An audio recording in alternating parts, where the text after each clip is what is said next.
பாலாக்கீரை கடையல் எப்படி செய்கிறதுன்னு பார்க்கலாம். மண் பாத்திரத்தில் செஞ்சிங்கன்னா தான் டேஸ்ட்டாக இருக்கும். இன்றைக்கி ஒரு கட்டு பாலாக்கீரை, ஒரு கட்டு சிறுகீரையை எடுத்து அதை நல்லா ஆஞ்சிட்டு அதை உள்ளே சேர்த்துக்கிறேன். 10 பல்லுக்கு பூண்டு, ஒரு 4லேருந்து 5 தக்காளி, 1 ஸ்பூன் அளவுக்கு ஜீரக மிளகு, 3 பச்சை மிளகாய்.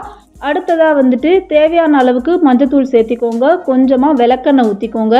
ஏற்கனவே கீரையை கழுவி சேர்த்திருக்கோன்றனால நிறைய தண்ணி ஊற்ற வேண்டாம். தேவைப்பட்டால் கொஞ்சோண்டு மட்டும் தண்ணியை ஊற்றி மூடி வேக வச்சுருங்க. இப்போ நல்லா கீரை வெந்துருச்சு.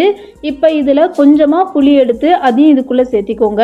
இப்போ புளி போட்டு ஒரு 5 நிமிஷம் சிம்மில் வச்சதுக்கப்புறமா மறுபடியும் இதை மத்து வச்சு நல்லா கடைஞ்சி விட்டிங்கன்னா நல்லா கீரை மசிஞ்சிரும்.